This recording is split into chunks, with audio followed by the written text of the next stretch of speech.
Car Guys, I'm Phil Martinez, and this is Car Guys Garage, where we talk car guy things.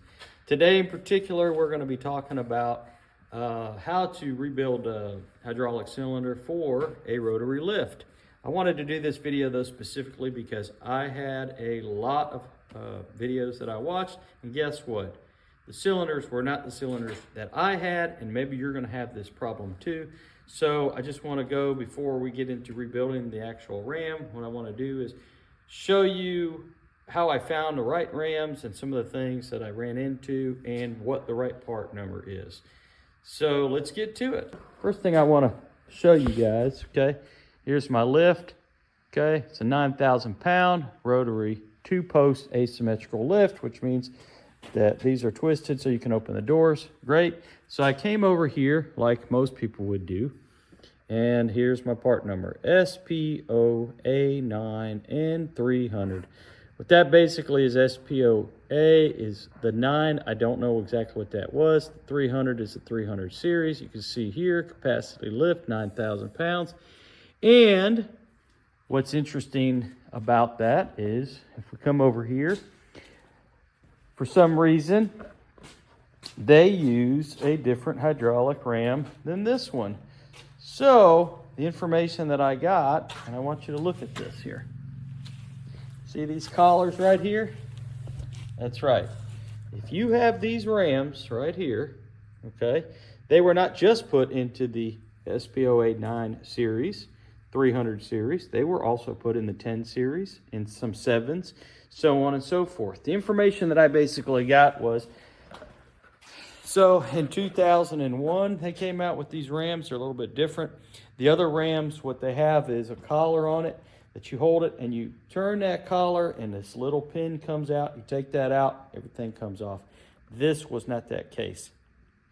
And I could not find anything on most of the websites that showed me exactly what ram this was. And obviously I kept looking up SPO 9 series lifts, and it kept giving me the same stupid hydraulic ram where everybody's, guess what? I can't find anything. So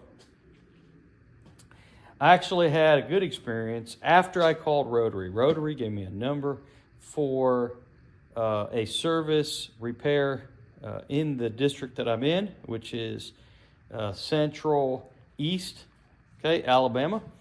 And I actually, since I'm here, want to give a shout out to Andrew Durbin. It's Andrew Durbin, and it's an auto parts store, Durbin Auto Parts in Prattville, Alabama. So I called him up, and the guy on the phone, you know, I said, hey, do you guys do lifts? Because you're in auto parts. He's like, yes, we do. He says, but my service guy is in Columbus, Georgia. I said, whoa, because I'm pretty close to Columbus, Georgia. So he gives me the guy's phone number. Guy's super nice. Obviously, Andrew Durbin, Durbin Auto Parts, so he's part owner with his dad. And I tell him what I got, and he says, man, I'm going to be driving past that way. Why don't I just stop in there and see what you got and see if I can't help you out. So he did. He came in here. Not only did he do that, we looked at these rams. He showed me how to undo them. And he went around and showed me what to look for on the lift, things to inspect. And I couldn't have asked for more. I tried to give him something for it, and he just wouldn't take it. So I just want to give a shout out to Durbin Automotive out there in Prattville. Thanks so much, Andrew, if you're watching this. I appreciate it. Couldn't have done it without you. So after some more research here, this is what he told me. We're going to be looking right here. Let's turn around. The end of these lifts, okay? Here is a part number. Part number is, got my light there, so I can't really turn it off. 5581-N342. And when you look that up, what you're going to see is the 5581 stands for Pacoma Massey Ferguson. That's who makes the cylinders. I think they're out of Texas. The N342 is your seal part number kit. Actually, it's going to be N342-12 is going to be the right numbers. These other numbers do have some information, but that's not really what was necessary. And I also want to say that on this collar, there's some part numbers, okay? And those part numbers are for the collar, okay? So I put these pipe wrenches on here because at first I said, well, maybe this unscrews, right?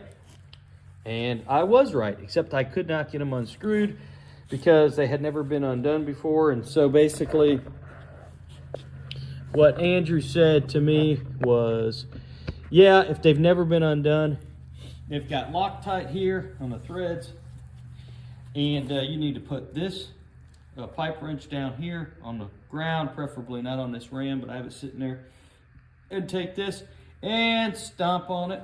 This will be on the floor, so you got to put all your weight on it, and then it'll break it. Now, in this particular case, he was here, so we already did that. But what I wanted to show you is how now, once that collar was broke, and it took a lot of force, okay? Now it's just gonna unscrew, okay? So what we're gonna do, now I want you to remember that although these rams are at this point mostly drained of oil, there still is quite a bit of oil. So you really want some sort of pan or something so that all the oil doesn't go and spill out all over the place. So it's really not much to it. We're going to get into it here, okay? But you're going to need those 2 pipe wrenches. I got a brass hammer, a couple of picks, some carb cleaner, because you always need carb cleaner, and your 18mm wrench, okay, for the nipple. I got my vise. The ram is kind of heavy, so I have the vise, and it goes and sits on the table so that the ram can stick up in the air, which you'll see, okay? So let me get that thing in the lift. All right, so I kind of got it in the vise here. You can see it's over there on the table. It's kind of, can you see that? I don't know. It's kind of angled up here. You can see how it's angled up. And I also want you know, this is of course the nipple that the supply line goes to. And so there's air that gets out, but this thing here moves so easy. And like Andrew told me, he says, man, those seals are pretty wasted, which makes sense. I will say that one of the seals was worse than the other. The other one was just barely leaking, and some people will go kind of the cheap way and just replace one seal. But in this particular case, you know how it goes. I'm doing it, so I'm going to do both, okay? So first thing, and it's not really in any particular order, but we're going to take this here, okay, and pop this off. Because you need to get it, okay? You need to get it off. Why? To get this collar out, okay? And as you can tell, I have a good amount of paint here. Why? Well, because it's never been taken apart. And I already redid that other ram, by the way, so that I can make sure that I did everything right. And this thing here is going to be kind of tough to get through. So, all right, so I got it unscrewed. It really didn't take me that long. You can see the threads.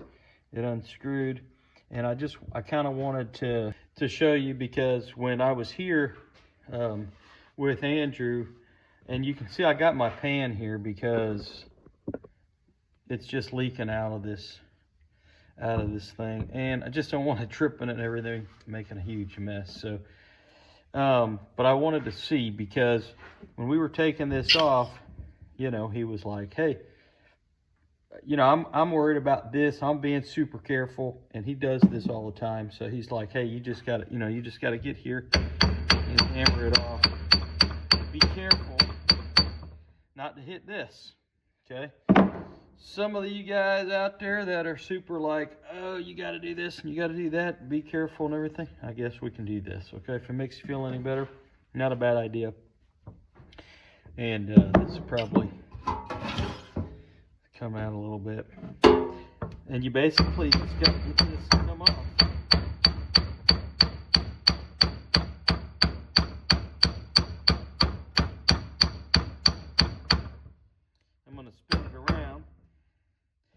like the brass hammer because you might see some flakes coming off.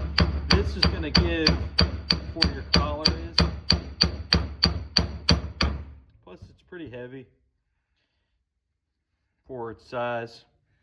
And let's move you. I see it coming off here. So just keep doing this.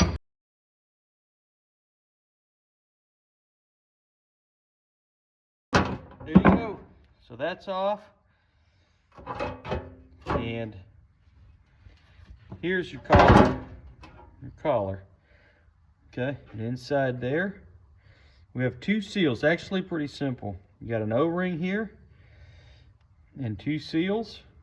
Okay, this inner seal here, okay, if you can see it, this inner seal is the one that really stops.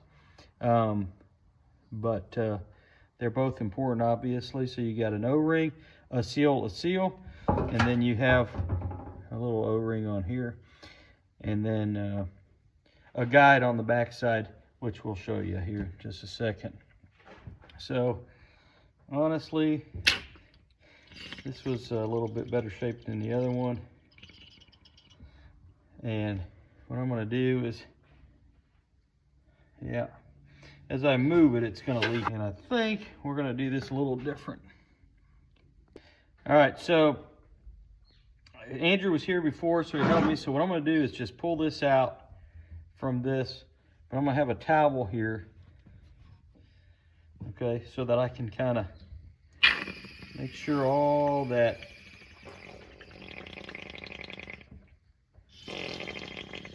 fluid is just dripping into the pan. Okay, this ram's going to come all the way out. There it is. Okay, put this in down.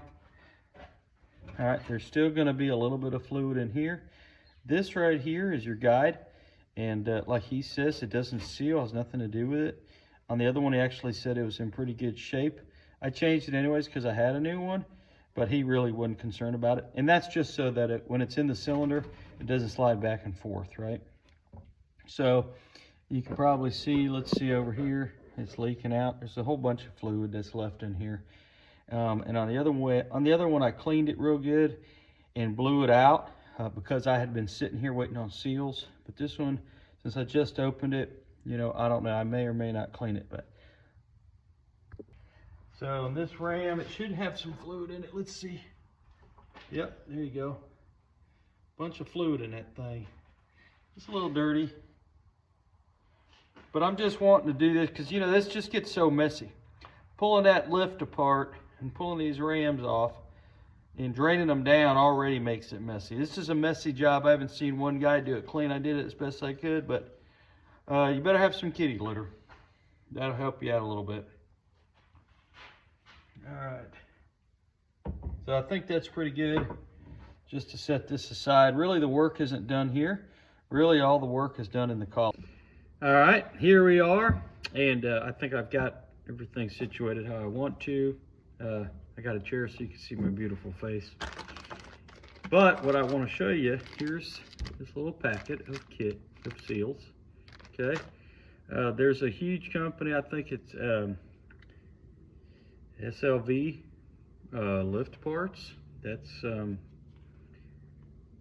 I could be wrong on that. Yeah, I can't remember, but that's kind of where Andrew recommended to get the lift parts.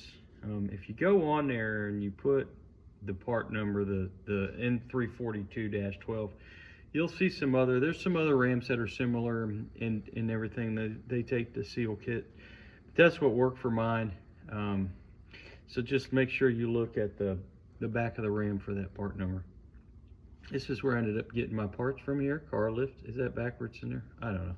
Car lift parts. Here's the seals. I put them in the other one. They were pretty daggum tight. They felt pretty good to me. And they were a lot cheaper. Cheaper is not always better, right? But it looks pretty good. And we all know that there's plenty of companies out there that you're just buying the name. So it's only one way to find out somehow. So I don't know how well we're gonna be able to see this. Any one of you guys don't know. I'm just gonna undo this O-ring. You just gotta get the pick, okay? It was a little bit of a booger. O-ring comes out on that end. Now, here's the important part, and I learned this from Durban, okay? So, you got these two seals in here. They're kind of hard. I'm not too worried about breaking them, obviously, but the direction they go in is imperative. So, if you look, okay, at this seal, and you see how it's got this seal part, and it's got an inner here, okay? I think this one here is not really the main pressure one, but it just kind of cleans it up, and so this is tapered. So this is the one that goes on the outside, and it's kind of tapered, and it keeps it clean as it goes up and down. This one over here, okay, this is the important one here. This grooved side, okay, needs to go to the cylinder. As it was explained to me, that when the fluid shoots into the actual cylinder and the back side, it comes out and pressurizes in the cylinder, so it pushes that out, okay? That the fluid actually comes and presses against this here, and that's what creates your seal. So this here has to be facing into the cylinder. So if you're like, well, which side is what? The flat side's out, this side goes into the cylinder. If you go this way, guess what? It's not gonna work. This essentially works somewhat as a check valve. This way it'll flow out, this way it'll stop, okay? So that's kind of something that we definitely want to make sure we do. We're gonna go ahead and try to take this seal out without hurting myself. All right, like I said, this one's kind of hard, so it's kind of hard to get out, but I think most of us will be able to do it. Most of us car guys. And then the inner seal is a little bit more difficult to get to, but you can see it, and you may need one or two different picks. I don't know. I got this one here. It's a little sharper. In the way that I ended up going in was kind of making a hole into it, trying to, because it was ruined anyway. Trying to dig in there and kind of digging into the seal and pushing and pulling up like that, and it's kind of going to break in half, but that's kind of how I did it. So let me just do it since you get the general idea, and you can just kind of put this in here so it doesn't keep doing it. Okay, see how it's kind of stuck in there like a spear. So you can see it came out this way. Here's your flat side, here's your groove side, right? So that's your red seal on this kit, and you've got it. It's clean. All right, so collar's all cleaned up. You know the deal. Brake clean, brake clean, brake clean. Air. We got this collar here. I know you can't see it too well. It's really not that hard though. I'm just gonna kind of pull it out and push it off. Okay, you can probably do it with, and get it off. Here it is. Now this one does look like it's in good shape, and I agree with Andrew. This one's a little different, but it's the right thickness, just newer. I will say it was a little hard to get on, and it doesn't have a tapered cut, but I don't really think that's going to matter too much.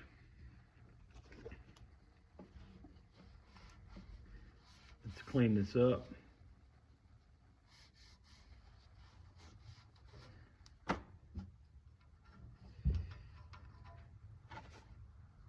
Find your cut.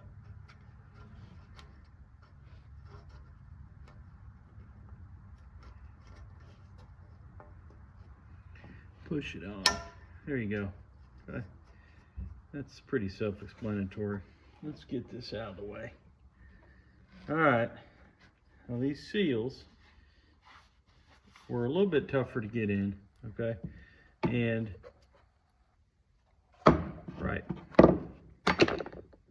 I like to use it. It's pretty good. You got to remember, because this red one's going in first, you want to put the red one in first. You put the blue one in, you got to push it through the blue one. Yeah, come on. Okay. So I'm going to go ahead and put some on here so it slides a little bit easier. And the other one was kind of a pain, but the good thing about these is that it's not as pliable as necessarily rubber, but it's pretty good. It'll be pliable enough to get it in there. You might think you're going to kind of break it, but work pretty good. So it's into the groove like that. So I'm going to pull it up into the groove, and then we're just going to kind of push down here and get it to go in the groove. Now I'm going to tell you that this here lip is going to have to bend in, okay? And you're going to think, oh man, I'm going to break it, but it goes pretty good. Like I said, a little more pliable than you think. Get in here, don't stab it. There you go. Push it in, okay? So you're gonna pry it in. There you have it. I don't know how well you can see it, but it works. It's in, it's nice. And if you can see this way here, the tapered end is, it's coming like this.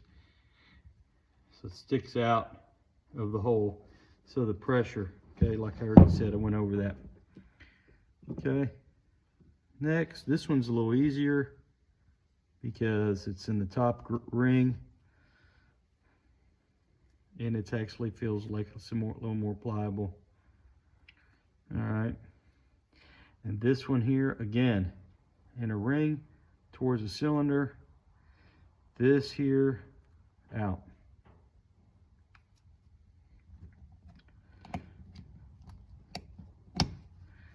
And you can tell that one's just easier to put in. Okay, a little force. Whatever Vaseline, whatever's left on your fingers, put it in the groove. Follow the groove. Keep holding it. It's just an O-ring, guys. Done. Seal. No more leaks. Back to lifting cars. Put that on, put this on. Guess what? We're ready to put this thing back together. So let me get everything ready. We'll come back.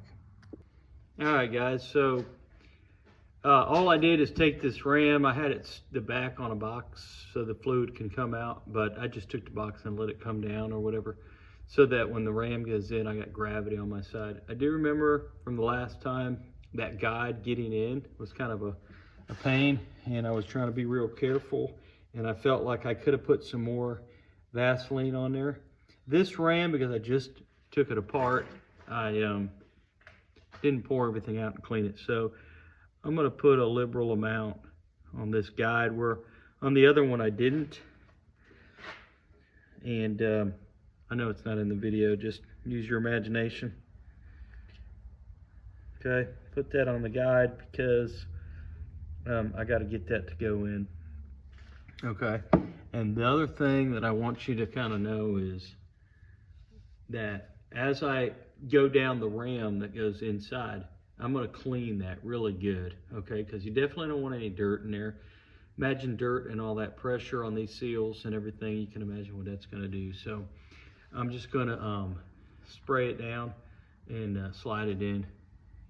All right, so all I did is spray it down with carb cleaner. Took a rag, wiped it down. Let's get this thing out. I want you to just see the video on that so that you can kind of see what's right and know that you're doing it right. So line this thing up, okay, and then we're just going to kind of twist it in there. There you go.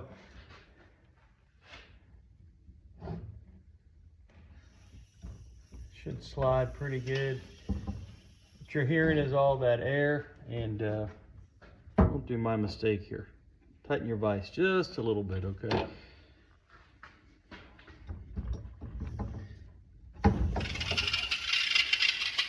Oh yeah.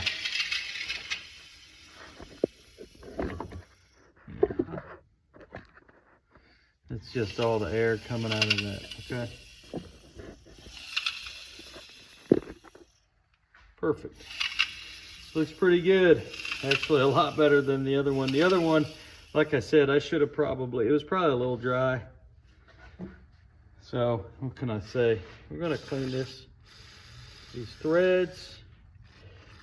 Now, you don't have, it did have Loctite. You can put Loctite if you want to. Andrew basically said, you know, if you want, and I know somebody's going to say, well, it came from the factory that way. Why wouldn't you do it from the factory? Well, you do what you want to do, man. But anyhow, so this is pretty lubed up still. And basically, we're ready to kind of put this on here. And I think the key, you need enough to grab here, okay, is tap it in.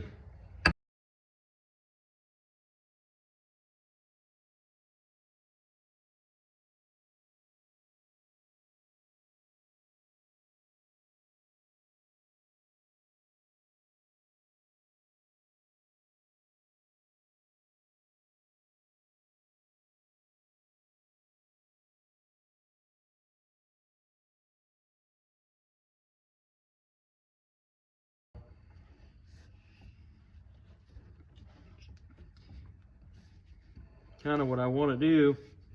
That's a pretty tight seal right there. It looks good. The lip looks good. You can't really see inside, so I'm just basically hoping. You can see some of this paint from earlier got stripped off, so that's okay. And as far as setting this up here, it needs to be in, because when you've got your lift all the way raised up, the end of the ram on the other side has to fit through the guides. And in order to be able to go back and forth and manipulate it, put it in over the pulleys and down on the floor, this is kind of has to be shortened. So I'm going to get this buttoned up, and then I'm just going to go over vocally some tips on bleeding this thing out that I was told. So I just wanted to share that. Okay, so let me get this tied up. We'll be right back. Something I wanted to mention that really helped me out. Okay, when you have these hydraulic rams down in the hole of that plate, man, they're heavy. They got fluid in them, and you're trying to get your hands in between these two wires, okay? And it's hard. I was able to get the ram up so that this was hanging, basically was just sitting on top of the plate, so not in the hole. And then what I did is I just took an end of one of these ratchet ties, okay? Just the strap is really all I wanted, okay? And I threaded it under so that it was kind of like this, so that I could pick up on this ram. So, and I got one hand, so I'm sorry about that, but if you can kind of look and see, okay, you see how that is right there? And then I didn't have to have my stupid hands in between the wires, and I could just lift up with this, and I could lift up the whole ram, okay, by pulling on it like this. And then my left hand, okay, which I'm filming with now, is on the back of the ram to guide it out. So this really helped, and I'm going to put it back in that way when it comes to being able to get the bottom of the ram up and out in between those wires. Okay, so I got that ram and that ram. They're both done. And I said I would come back and kind of do a little tutorial. I don't know that I'd call it that, but something the guy told me about bleeding these things. Couple of tips in putting it in. I'm not going to go through that whole video, and I know I didn't have a video of pulling it out, but to be honest with you, a lot of those other videos of those other rams were basically the same. But if you have this type of ram, okay, you know that it's got this nipple here. Obviously this goes on the bottom. Obviously this is where the supply line goes. course, this is on and tight. And so we're gonna go over here. Okay, hopefully I can edit that right. I turn the camera around. Obviously this is here is what it looks like. And basically what he's saying is your supply hose comes in and down through the hole. And he's basically just saying, hey, don't put it in the hole and connect the supply line, because it's gonna be really close to the plate and you're not going to be able to turn, get the wrench. This is pretty tight in here. When you use that wrench, you just got to go little by little. There's no fast way to do it. Sometimes we spend an hour trying to make it faster and it really doesn't. So, but what he did tell me is, okay, once you got it in, you got both rams in, okay? You're going to go back over here into the reservoir, fill it up. You got both rams in, okay? And you're gonna raise the jack, okay, up and let it down. And when you let it down, the rams are gonna be kind of there. And to get it out, to get the air out, he's gonna tell you to undo this bleeder, okay, and then let them drop down some. He says don't go up more than 6 inches, and that's how you get that last bit of air out, okay.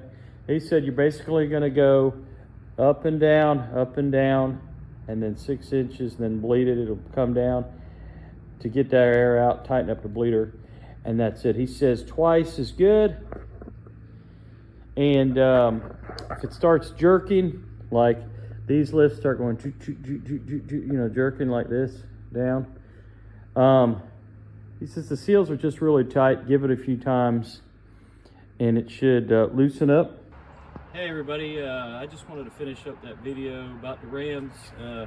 I was doing the editing today, and as you can tell, I'm not at the shop, but I did want to just finish up real quick. The last thing I think I said was that I didn't know how many quarts of transmission fluid that it took to fill up the rams, but obviously I've finished and the lift is up and running and it's doing good, no leaks. But I ended up using 4 gallons, which I did not realize I was going to use that much, and I had 4 gallons of transmission fluid, which the tech said was fine, and I ended up using all 4 gallons to fill that thing up. So just to kind of finish that, and if you have any questions or comments, just put them down in the comment section and I'll try and get back and answer them. But I know the video is kind of long, but I did want to kind of make it detailed. So, go back, scroll, see exactly what you need. If the video helped, let me know. Do like, share, and I appreciate you guys watching.